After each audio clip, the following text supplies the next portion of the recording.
Police file.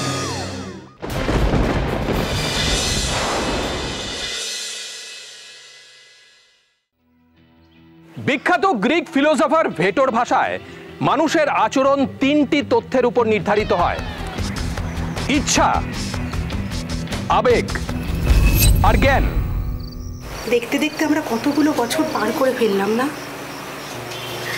কিন্তু দেখো, এতগুলো বছরেও আমাদের ভালোবাসা কিন্তু একটুও কমেনি, বরং আরো অনেক অনেক বেড়ে গেছে। আর তোমাকে পেয়ে না আমি সত্যি খুব খুব সুখী। মনে হয় এই তো সেদিন আমরা বিয়ে করলাম। সত্যি ভালো সময়গুলো এত তাড়াতাড়ি চলে যায় না তো। দেখো না, আমাদের মেয়ে কাকলি এখন বিয়ে করে পরের ঘরে সুখে শান্তিতে ঘর করছে, আর ছেলে আকাশ 19 বছর বয়সে পা দিয়েই আজ সে ডেলিভারি বয়ের কাজ করছে। আমার আমার পাশে এসে দাঁড়িয়েছে। ভরা সংসার আমাদের, তাই না? সত্যি কথা বলতে কি, আমাদের কিন্তু কোনো কিছুর অভাব নেই, তাই না? একদম ঠিক বলেছ। আর আমি চাই সারা জীবন যেন আমরা একইভাবে, ঠিক এইভাবে কাটিয়ে দিতে পারি একসাথে। পারবো, আমরা খুব পারবো, তাই না? একদম।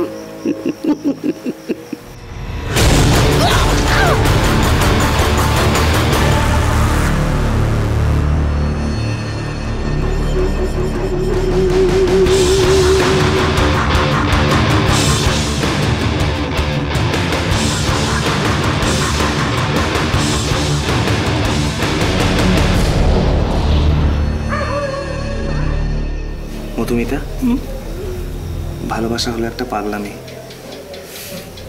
যে যাকে যত বেশি ভালোবাসবে সে তত বেশি তার জন্য পাগল হবে। আর ভালোবাসা যদি একবার মন থেকে তৈরি হয় না, তো সেই সম্পর্ক কোনোদিন মরে না। তাই তো আমরা স্বামী স্ত্রী। তোমার মতো স্বামীকে পেয়ে আমি সত্যি সত্যি খুব গর্ববোধ করি। জানো, তুমি আমার কোনো কিছুর অভাব রাখোনি, কিন্তু তাও আমার খুব ভয় হয় জানো, তোমাকে হারানোর ভয়। তুমি আমাকে ছেড়ে কোথাও যাবে না তো? একদম না।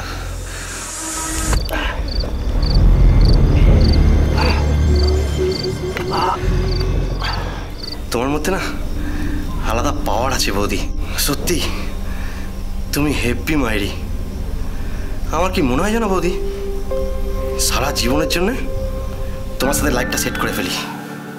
তাই? হ্যাঁ। সত্যি বলছো? সত্যি বলছি বৌদি। তাহলে তোমাকে একটা কথা বলি। বলো। আমি না কোনো খারাপ মানুষের সাথে বন্ধুত্ব বা শত্রুতা কোনোটাই করতে চাই না। গরম কয়লায় হাত দিলে যেমন হাত পুড়ে যায়,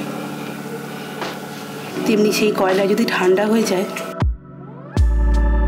আর তাতে যদি কেউ হাত দেয়, তো সেই হাতে কালি লেগে যায়, জানো তো? আশা করি তোমাকে এই কথাটার মানেটা বোঝাতে হবে না।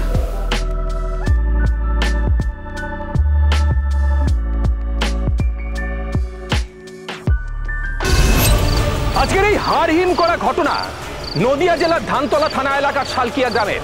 আমরা দেখলাম যে দুজন ব্যক্তি একজন মহিলাকে প্রথমে ধারালো অস্ত্র দিয়ে বারবার আঘাত করার পর সেই 35 বছরের মহিলাটি মৃত্যুর কোলে ঢলে পড়ে। তারপর রাতের অন্ধকারে তার বডিটি মাটির তলায় কবর খুঁড়ে চাপা দেওয়া হয়। কিন্তু এখন লাখ টাকার প্রশ্ন হলো, সেই মহিলাটির সঙ্গে যে ব্যক্তিগুলিকে দেখা গেল তাদের সঙ্গে প্রকৃত সম্পর্ক কি ছিল, আর কোন সম্পর্কের বহিঃপ্রকাশ তার জীবনকে শেষ করে দিয়ে গেল, দেখবো আমাদের আজকের পুলিশ ফাইলসের এই পর্বে। বাবাকে তো নিয়ে আসতে পারতিস, আর তাছাড়া থানায় যাবে বললে তো জামাইবাবুকেও তো নিয়ে আসতাম। দরকার নেই নিয়ে আসার এই সময়। আর তুই বাবার কথা বলছিস? বাবা তো 2 দিন ধরে কারোর সঙ্গে কথা বলতে চায় না। কি নাম এনার? সুচিত্রা মণ্ডল। কে হয় আপনাদের? আমার মা। আর আপনি? আমার মা। আমি আকাশ মণ্ডল। আপনার বাবা নেই? হ্যাঁ আছে, প্রায় 20 দিন হয়ে গেল মা বাড়িতে আসছে না। বাবা খুব চিন্তা করছে, তারপর শরীরটাও ঠিক নেই, তাই আমি নিয়ে আসিনি। আপনার মা 20 দিন ধরে বাড়িতে আসছে না, আর আজ এসছেন মিসিং ডায়েরি করতে। এতদিন কোথায় ছিলেন আপনি? আসলে স্যার মা কাজ করে, সপ্তাহে সপ্তাহে বাড়িতে আসে। এই এতগুলো দিন কেটে গেছে দেখে আমাদের একটু চিন্তা হচ্ছে। তা কাজের জায়গায় ফোন করে খবর নিয়েছেন? মা কোথায় কাজ করে আমরা সেই ঠিকানা জানি না। ঠিক আছে ঠিক আছে, আপনারা একটা কাজ করুন, আপনার মায়ের ফোন নাম্বারটা এই ডায়েরিতে লিখে দিন, তারপর দেখছি কি করতে পারি। ঠিক আছে।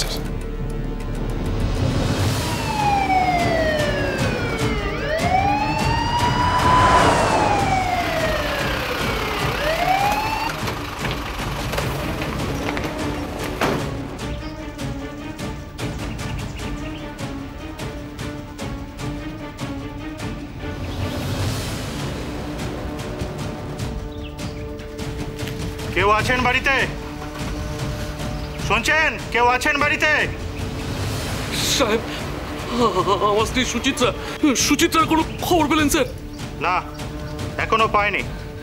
আপনার স্ত্রী 20 দিনের বেশি হয়ে গেল নিখোঁজ। আপনি এতদিন চুপচাপ ছিলেন কেন? এতদিন পর এসে মিসিং ডায়েরি করলেন কেন? আচ্ছা একটা কথা বলুন তো, আপনার স্ত্রীর সাথে আপনার সম্পর্ক কেমন ছিল? কেমন ছিল মানে স্যার, আর 5টা স্বামী স্ত্রীর সঙ্গে যেমন সম্পর্ক হয় আমাদের মধ্যে স্যার তেমনই ছিল।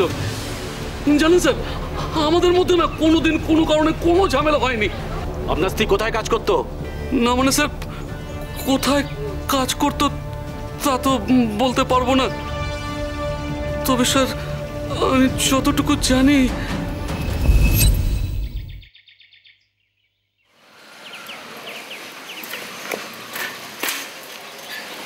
শোনো না, তুমি বাজার থেকে আমাকে যা যা আনতে বলেছিলে সব আমি নিয়ে এসেছি, এই যে।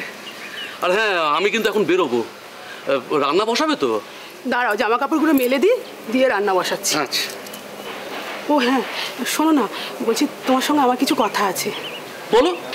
বলছিলাম কি, আসলে আসলে তুমি যা রোজগার করো তাতে আমাদের সংসারটা তো মানে খুব একটা ভালোভাবে চলে না, আর ভবিষ্যতের জন্য তো কিছু জমাতে পারি না, তাই না? আর তাছাড়া দেখো, আকাশও যা রোজগার করে ডেলিভারির কাজ করে, তাতেও তো খুব একটা বেশি কিছু জমে না। তাই জন্য মানে বলছিলাম, আমি না একটা কাজের সন্ধান পেয়েছি, করবো গো। তুমি কাজ করবে? না না না, তোমার কাজ করার কোনো দরকার নেই। দেখো, আমি যা ইনকাম করি তা দিয়ে কষ্ট হলেও ঠিক চালিয়ে নিতে পারবো। আর তাছাড়া ঘরের বউ কাজে গেলে পাড়ার লোকই বা কি বলবে? পাড়ার লোক কি আমাদের সংসার চালিয়ে যাচ্ছে? পাড়ার লোকের কথা ছাড়ো তো, পাড়ার লোক। ঠিক আছে ঠিক আছে, পাড়ার লোকের কথা নয় বাদই দিলাম, কিন্তু কাকলির শ্বশুর বাড়ির লোক যখন জানতে পারবে যে তুমি কাজে যাচ্ছ, তখন ওরা কি ভাববে বলো তো? আচ্ছা কি মুশকিল, কাজ করে খাওয়াটা কি অসম্মানের? আজকাল তো সবাই রোজগার করে খায়, কেন বলো তো? যাতে সংসারটা একটু ভালো করে চলে, তাই জন্যই তো। সে না হয় বুঝলাম, তো তুমি কি কাজ পেয়েছো? ওই যে কলকাতাতে একজন নামকরা ডাক্তার আছেন, তার মা খুব অসুস্থ, তার মাকে দেখাশোনা করার কাজ। দিনে রাতে থাকতে হবে, বাড়ি আসতে পারবো না। আর ওরা হচ্ছে 15,000 টাকা মাইনে দেবে। তুমি বলো যে এতগুলো টাকা মাইনে দিলে আমাদের সংসারটা কত ভালো করে চলবে? তারপর তুমি, আমি, আকাশ সবাই যদি এরকম একটু একটু করে রোজগার করি, খানিকটা টাকা তো আমাদের জমেও যাবে, তাই না, ভবিষ্যতের জন্য? হ্যাঁ, কথাটা তুমি অবশ্য খারাপ বলনি। তা তুমি কবে থেকে যেতে চাইছো? ওই তো সামনের মাসের 1 তারিখ থেকে। আপনারা কিছু দেখেননি? আচ্ছা চলুন।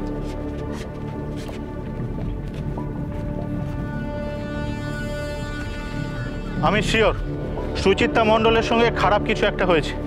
আপনি একটা কাজ করুন, সমস্ত থানায় ইনফর্ম করে সুচিত্রা মণ্ডলের ছবি সার্কুলেট করে দিন। রাস্তাঘাটের বিভিন্ন জায়গায় ছবি দেওয়ার ব্যবস্থা করুন, আর আমাদের ইনফরমারদের অ্যালার্ট করে দিন। দরকার হলে পুরস্কার ঘোষণা করুন। 24 ঘন্টার মধ্যে আমার সূত্র চাই। চলুন। তুমি একটুও চিন্তা করো না, আস্তে আস্তে জ্বরটা একদম কমে যাবে। তুমি ঘুমাবার চেষ্টা করো আস্তে আস্তে। তুমি তো এখন কাজের জন্য আমার থেকে বেশিরভাগ সময় দূরে দূরে থাকো। আমার ভালো লাগে না, খুব কষ্ট হয়। পাড়ার অনেকেই বলা বলি করছে যে বউকে দূরে কাজে পাঠালে নাকি ভালোবাসা কমে যায়, অশান্তি শুরু হয়। সত্যিকারের ভালোবাসা থাকলে না, যতই দূরে থাকো না কেন, ভালোবাসা কখনো কমে না। সত্যি? তুমি একটুও চিন্তা করো না, আমি হাজার কাজের মধ্যে থাকলেও সারাক্ষণ আমার তোমার কথাই মনে হয়, কারণ তুমি তো আমার স্বামী, তাই না?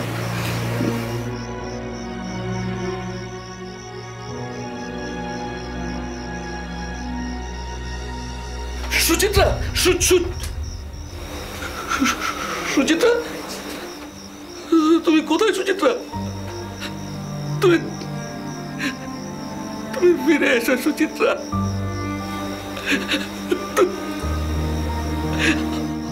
আমি একদম ভালো নেই। সুচিত্রা, একদম ভালো নেই। সব সময় শুধু তোমার কথা মনে পড়ে। সুচিত্রা, তুমি ফিরে এসো। সুচিত্রা,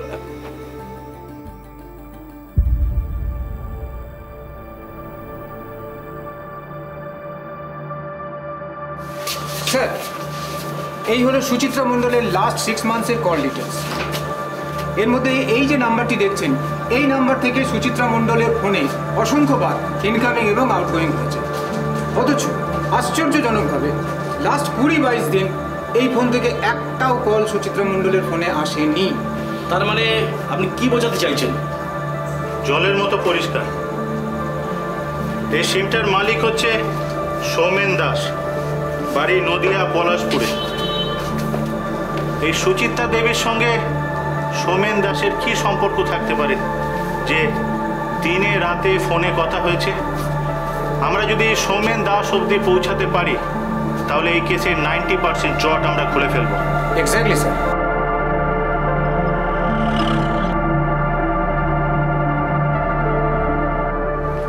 কেউ আছেন বাড়িতে?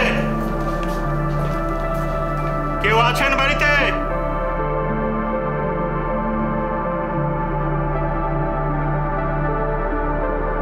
এটা কি সৌমেন দাসের বাড়ি? হ্যাঁ স্যার, আমি সৌমেনের বাবা প্রবীর দাস, আর এ সৌমেনের ছেলে অভিক দাস, আমার নাতি। কি হয়েছে স্যার? হয়েছে তো অনেক কিছুই। আপনার ছেলে কোথায়? ছেলে কোথায় বলতে পারবো না স্যার, ও বাড়িতে আসার কোনো ঠিক ঠিকানা নেই। কোথায় যায়, কি করে আমরা কিছু জানি না স্যার। যদি বলেন কি হয়েছে স্যার? এই মহিলাটির সঙ্গে আপনার ছেলের ফোনে কথা হয়েছে বহুবার। বর্তমানে এই মহিলাটি 20 থেকে 25 দিন নিখোঁজ। এই মহিলাটির ব্যাপারে আপনার ছেলের কাছ থেকে অনেক কিছু জানার ছিল আমাদের। তো আমার বৌমা সৌমেনের স্ত্রী। সৌমেনের স্ত্রী? হ্যাঁ স্যার। কি উল্টোপাল্টা বকছেন? আদিবাজি কেন বকবো স্যার? ও সৌমেনের স্ত্রী মধুমিতা, এর সৎ মা। এ তো দেখছি কেঁজো খুঁড়তে কেউটে। অনেক বড় ড্রামা এখানে লুকিয়ে আছে। সত্যি করে বলুন তো, আপনার ছেলে কোথায়? আমি সত্যি কথা বলছি, আমরা জানি না স্যার।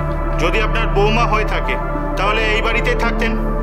হ্যাঁ স্যার, কিন্তু আপনারা বললেন না 20-25 দিন পাওয়া যাচ্ছে না। তো হলো কি স্যার, আমি একদিন সকালবেলা ঘুমের থেকে উঠে বৌমার খোঁজ করতে সৌমেন বললে যে ওর বাবার নাকি শরীর খারাপ, ও তাকে দেখতে গেছে। সেই জন্য সত্যি কথা বলতে কি আমরা অত চিন্তা করিনি। কিন্তু কি হয়েছে স্যার? বুঝেছি, চলুন।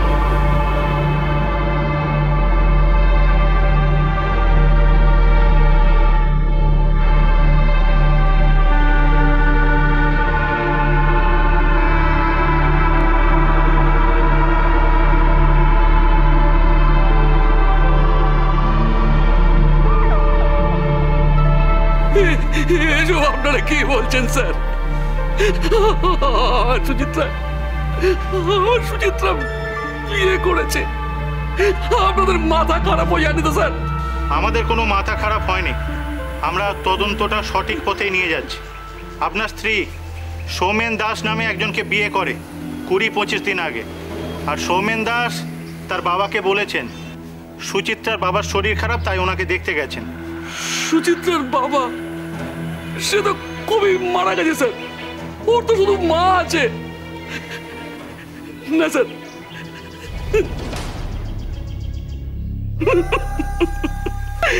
এটা কি করে সম্ভব? আর মরা সংসার ছেড়ে সুচিত্রা সুচিত্রা বিয়ে।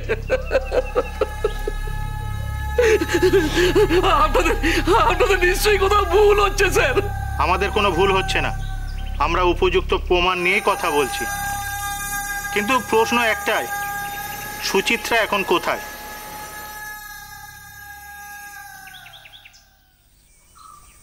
এই পম্পা, আমি বাজারে বের হচ্ছি।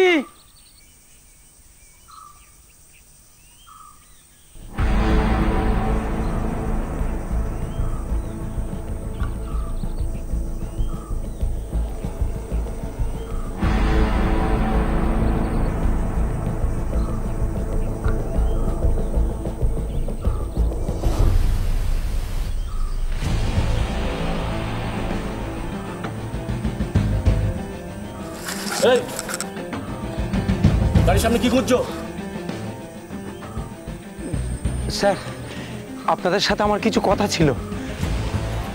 কি কথা বলো?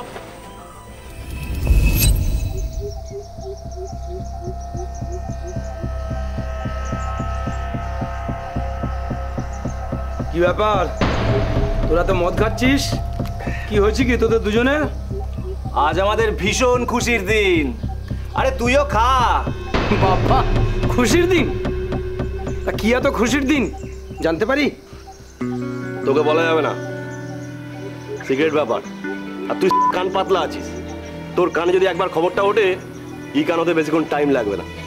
ভাই, তোদের কোন কথা আমি লোককে বলছি বলতো? হ্যাঁ, আরে নিজেদের মধ্যে কেন অশান্তি করছিস? আনন্দ কর না আজকে। মাথার মধ্যে একটা হেডেক অনেক দিন ধরে চিপকে ছিল, সেটাকে সরিয়ে দিয়েছি। বললে বল, আর নাহলে সব কথা ছাড়। এখানে হাফ কথা বলবে আর হাফ কথা পেটের মধ্যে রাখবে। আমি তোদের বন্ধু তো নাকি? সুচিত্রাকে আমি আর ও মিলে খালাস করে দিয়েছি, আর ওর বডিটা আমার বাড়ির সিঁড়ির নিচে কবর দিয়েছি। কি করেছিস কি? নিজের বিয়ে করা বউকে বাড়ির সিঁড়ির তলায় কবর দিয়েছিস? এ ছাত্র, বিয়ে করাবো? এদোর মেয়ে ছেলে কোথাকার, ওর সবাই পুরো ঘুম ধরে গেছিল। আমাকে নিয়ে ওর পোষাচ্ছিল না। ওর জন্য যেটা হয়েছে সেটাই ওর উপযুক্ত শাস্তি।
ভালো করে করো।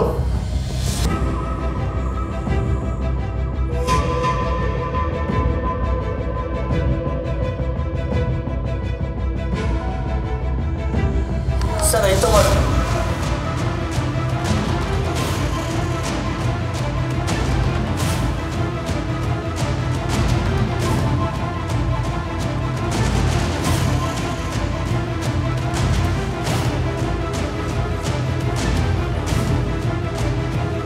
বডিটা প্লাস্টিকে বাঁধো।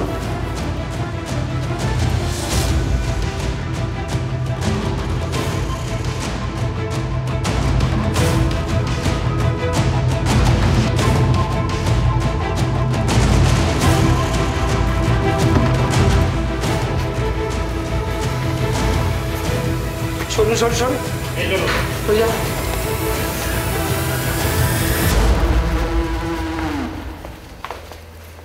বডিটা মর্গে পাঠানোর ব্যবস্থা করুন, আর সুচিত্রার বাড়ির লোককে খবর দিন, আর একে নিয়ে চলুন। ওকে স্যার, চল।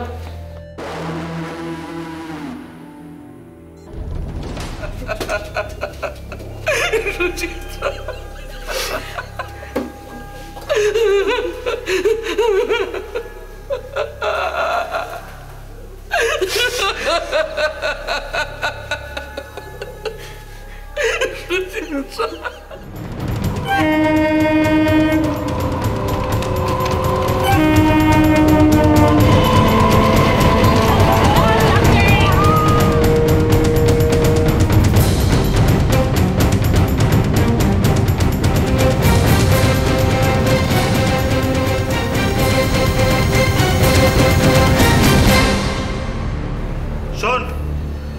তোদের দুই বন্ধুকে আমি একটা অপশান দিচ্ছি, যদি ভালোই ভালোই স্বীকার করিস তো ভালো, তা না হলে তোদের দুজনকে আমি এনকাউন্টার করে দেবো, আর তোদের লাশটা আমি হাইওয়েতে ফেলে দেবো, তারপর লরি এসে চেপে দেবে।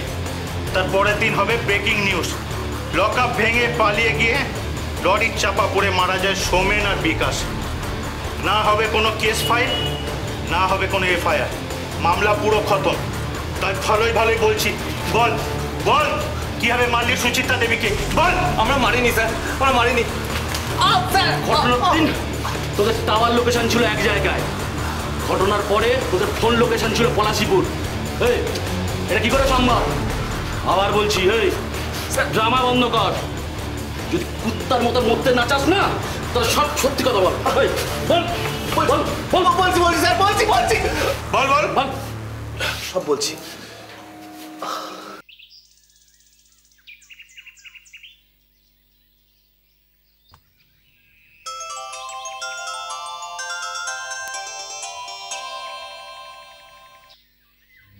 আচ্ছা মা, তুমি কি গো, তোমাকে এতবার করে ফোন করছি, তুমি একবার ফোনটা তুলতে পারছো না? আপনি কে বলছেন? আমি তো কিছু বুঝতে পারছি না। ও, আপনি কে বলছেন? আমি সৌমেন মণ্ডল, আমি একজন ফুল বিক্রেতা। আসলে আমি একজনকে ফোন করতে গেছিলাম, তো মনে হয় রং নাম্বারে ফোনটা আপনার কাছে চলে গেছে। ও আসলে আমার মার আজকে আসার কথা তো আমাদের বাড়িতে, মা অনেকবার ফোন করেছে, আমি ফোনটা তুলতে পারিনি, তাই ভাবলাম যে আমার মা বোধহয় ফোন করেছে। হতেই পারে। এই বাজার আছে না, ওই বাজারের শেষের দিকে যেই ফুলের দোকানটা আছে, ওই দোকানটাই আমার। আচ্ছা। আপনার গলাটা কিন্তু খুব মিষ্টি। তাই নাকি? একদমই। যদি কখনো বাজারের দিকে আসেন, তাহলে আমার দোকানে একবার আসবেন, দেখা হয়ে যাবে। আচ্ছা ঠিক আছে। কি সুন্দর মিষ্টি কথা বলেন আপনি। আচ্ছা আমি রাখলাম। হ্যাঁ, ওকে।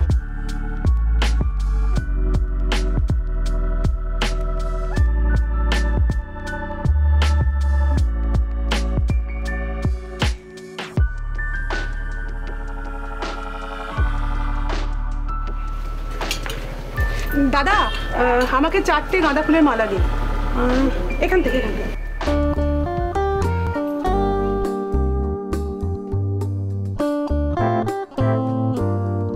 আপনি আমার কথা শুনতে পাচ্ছেন না? আমি বলছি যে 4টে গাঁদা ফুলের মালা দিতে। আপনার গলাটা আমার খুব চেনা লাগছে। ও, এবার বুঝতে পেরেছি, আপনার সাথে আমার ফোনে কথা হয়েছিল। ফোনে কথা শুনে আপনি আমার গলা চিনতে পারলেন? আমি তো আপনাকে বলেছিলাম আপনার গলাটা খুব মিষ্টি।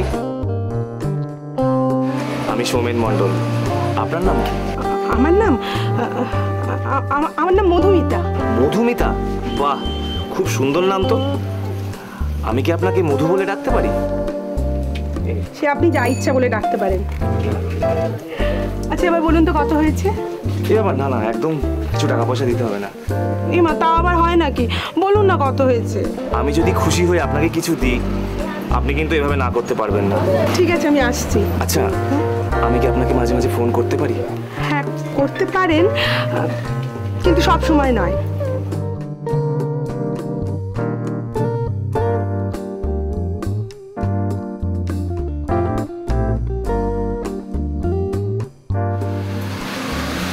মা, আমি আসছি। হ্যাঁ, সাবধানে যাস।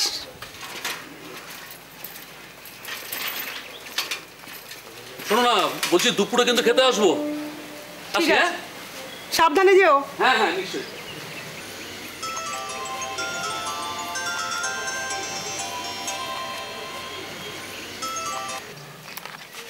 হ্যালো, আমি সৌমেন হালদার বলছি। হ্যাঁ বলুন। কেমন আছেন? খুব ভালো আছি। কি করছেন এখন? এই তো ঘরে টুকটাক কাজ করছি।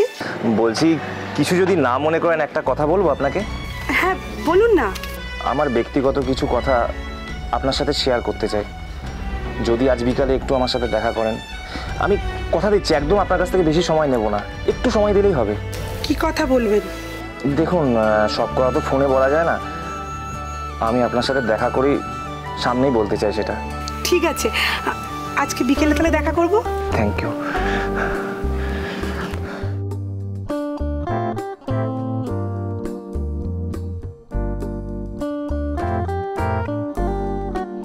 বলুন, কি বলতে চান?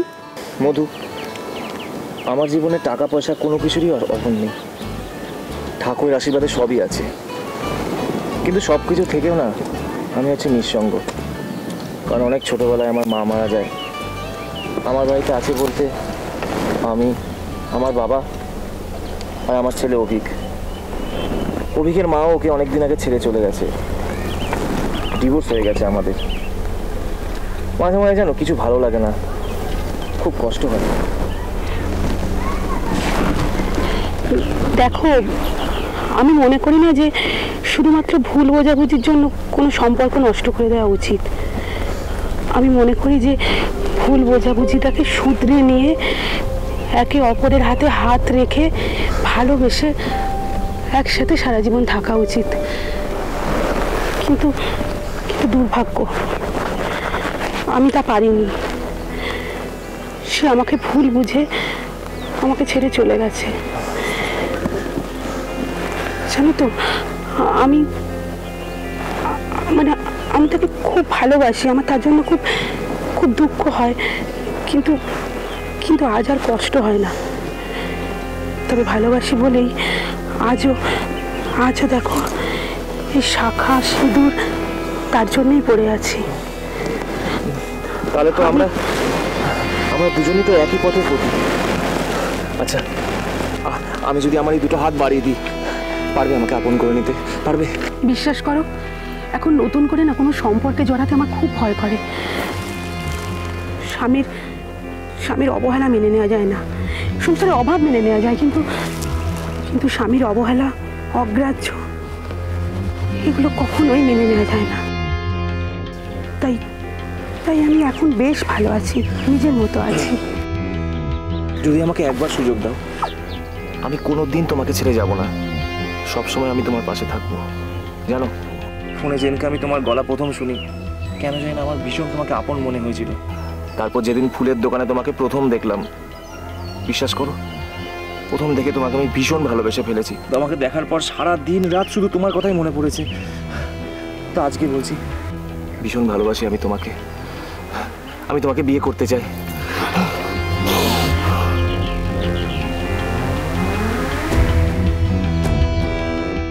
সুচিত্রা ওরফে মধুমিতা বহুবার সৌমেনের সঙ্গে একান্তে দেখা করে, দুজনের মধ্যে সম্পর্ক তৈরি হয়, তারা বিয়ে করতে চায়।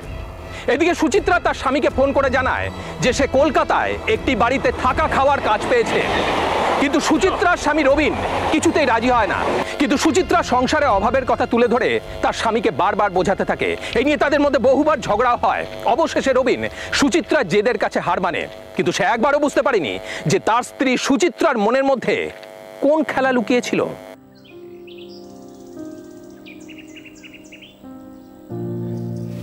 থাক মা, থাক থাক থাক, তোমায় তো ঠিক চিনতে পারলাম না মা। বাবা, ও হচ্ছে মধুমিতা। তুমি তো ভালো করেই জানো আমার জীবন শেষ হয়ে গেছে। তো সেই শেষ হওয়া জীবনে আমি আলোর ঠিকানা খুঁজে পেয়েছি। দেখো, অভিকের কষ্টও আমি দেখতে পাচ্ছিলাম না, আর তুমি সারাদিন বাড়িতে এরকম একা একা থাকো, সেটাও আমি মেনে নিতে পারছিলাম না। তো এমন একটা সময় মধুমিতার সঙ্গে আমার আলাপ হয়। বাবা, আমরা বিয়ে করেছি। অভিজ্ঞ নতুন করে ওর মাকে ফিরে পেল, আর বাবা, তুমি আবার তোমার মেয়েকে ফিরে পেলে।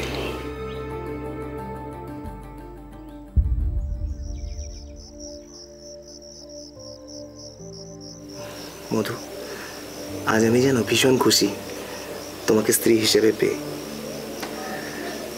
আমি তো মরেই যেতে বসেছিলাম, তুমি আমার লাইফে না আসলে কি যে হতো। তুমি কখনো আমাকে ছেড়ে যাবে না তো? কথা দাও। কখনো না মধু, কোনোদিন আমি তোমাকে ছেড়ে যাব না, কথা দিচ্ছি। সত্যি? সত্যি।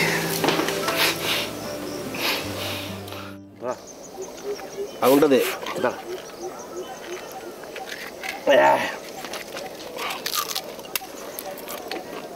আঙুলটা দে।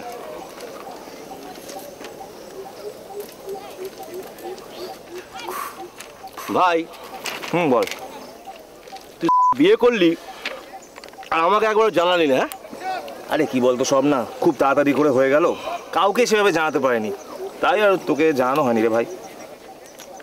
আচ্ছা তুই বল, নতুন বৌদির হাতে কি আমি খাবো না? তোর সময় আছে, ড্রাইভার মানুষ, দুপেক খেয়েই বলবি এ আমার কাজ আছে। আজকে কোনো ডিউটি করবো না, তবে হ্যাঁ বিকেলে একটা কাজ আছে, তবে দুপুরবেলা কিন্তু তোর বাড়িতে আমি খাবো। হ্যাঁ খাবি, কি আছে, একদিনই তো খাবি, চ কোনো ব্যাপার। নতুন বৌদির হাতে নিশ্চয়, তা বউ রান্না করবে না তো কে করবে? আমি করবো। চ চ শেষ কর। কিরে ভাই, রান্না কেমন হলো? ফার্স্ট ক্লাস হয়েছে। বৌদি তুমি তো দারুণ রান্না করো। ভাই সোমেন, একটা কথা বলবো, তোর বউ কিন্তু খুব সুন্দর দেখতে হয়েছে, দারুণ দেখতে। এবার তুই একটা বিয়ে কর। ভালো মেয়ে কোথায় বল? তোমার কেমন মেয়ে পছন্দ ভাই? সত্যি কথা বলবো বৌদি, একদম তোমার মতো সুন্দর দেখতে হবে, তবেই আমি বিয়ে করব। ঠিক আছে, আজ থেকে তোর মেয়ে দেখার দায়িত্ব আমার।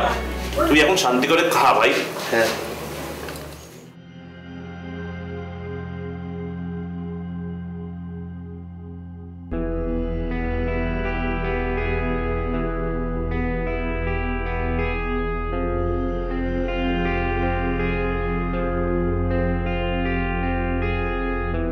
জল যে বাইরে গড়িয়ে যাচ্ছে ঠাকুরপো,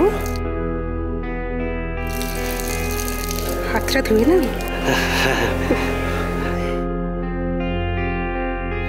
বৌদিকে দেখার অনেক টাইম পাবে।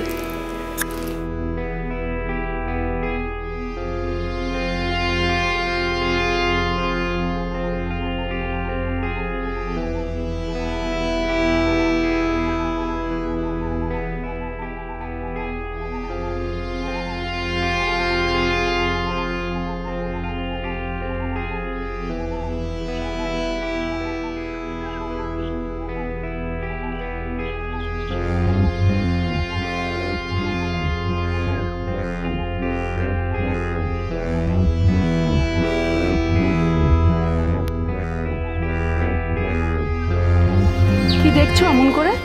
সোমেন খুব ভাগ্যবান, তোমার মতো বউ পেয়েছে। তুমিও পাবে, আমার থেকে ভালো বউ পাবে হয়তো। আমার কপালে তোমার মতো বউ জুটবে না। কি আছে আমার মধ্যে? কি নেই বৌদি তোমার মধ্যে? সব আছে। কি চিল্লা তোমার, একেবারে চৌসা আমের মতো, যেন আটি ছাড়া আম। তোমার বন্ধু জানতে পারলে কিন্তু দেখে নেবে তোমায়। হ্যাঁ, সৌমেন কিছু বলবে না, ও আমার খুব ভালো বন্ধু। তাই? হ্যাঁ বৌদি, তোমাকে আমার খুব ভালো লাগে। এই তুমি এখন যাও তো, পরে আসবে।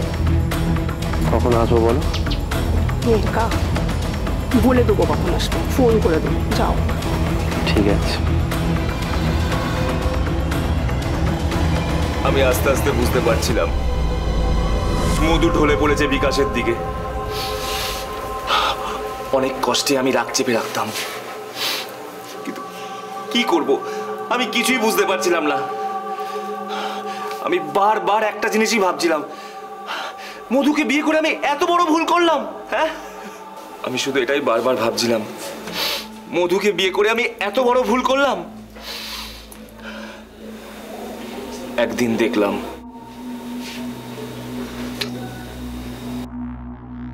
তোমায় সত্যি দারুণ লাগছে বৌদি। মনে হয় না এক্ষুনি তোমায় নিয়ে পালাই।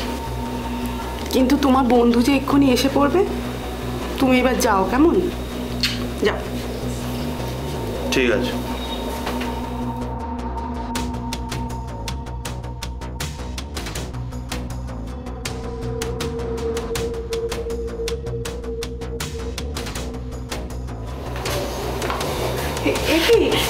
তুমি এত তাড়াতাড়ি চলে এলে যে?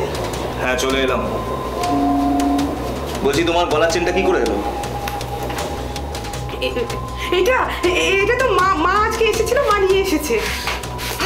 মিথ্যে কথা বলার জায়গা পাস না? হ্যাঁ, মেরে না তোকে এখানেই পুঁতে দেবো। আমাকে তুই চিনিস না, ভীষণ লাক্ষর মাল আমি। সময় থাকতে শুধরে যা, নালে তোর কপালে অনেক কষ্ট আছে বলে দিলাম। আমাকে তুমি মারছো কেন এরকম ভাবে? আমি কি করেছি? কি করেছি? হ্যাঁ কি করেছি? কি ভেবেছিস আমি সৎ সরল মানুষ? আমি কিচ্ছু বুঝি না। যখনই আমি কাজে যাই তখনই তোর কাছে রোজ বিকাশ আসে, আর ওর সাথে তুই রোজ রোজ।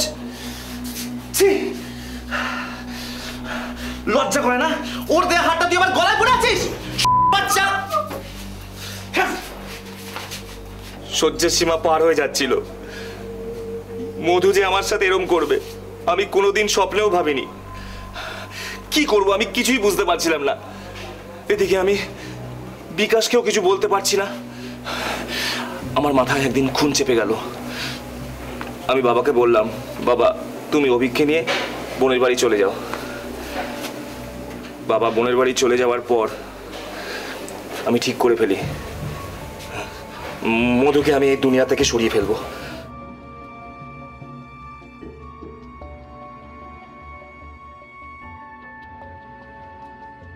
তুলসী তুলসী নারায়ণ, তুমি তুলসী বৃন্দাবন, তোমার শিরে ঢালি জল, অন্তিমকালে দিও স্থল।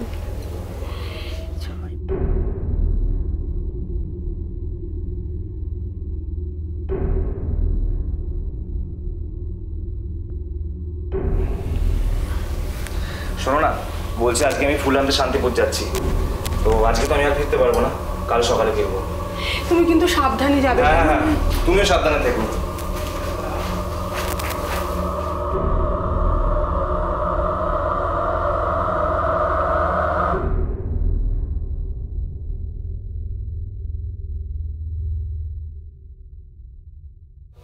আজ কিন্তু বাড়ি ফাঁকা। হ্যাঁ,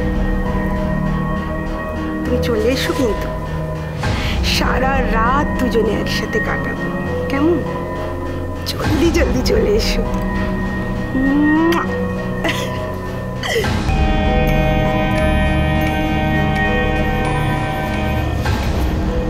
মেয়েরা বুঝতে পারে জানো যে কোন পুরুষ তাকে ভালোবাসে। তোমার প্রথম দিনের ইশারাতেই আমি বুঝতে পেরেছিলাম যে তুমি কি চাও আর কি চাও না। কি চাইছিল আমার মন? কি চাইছিল? তোমার মন চাইছিল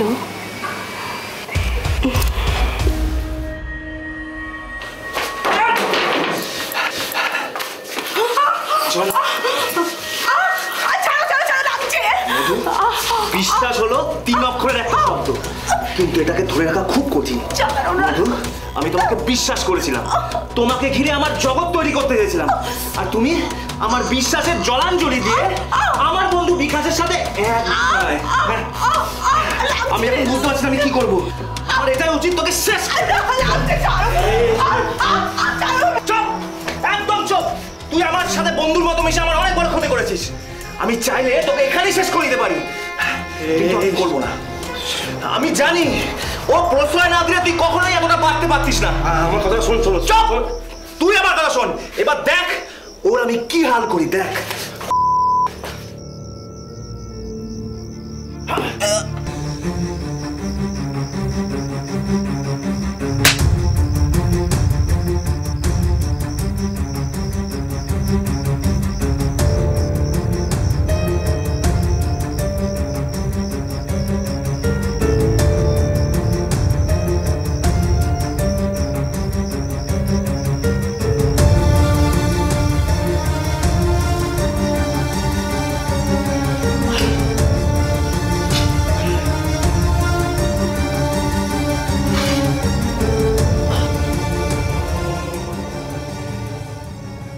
সমাজ কখনো অবৈধ সম্পর্ককে মান্যতা দেয় না।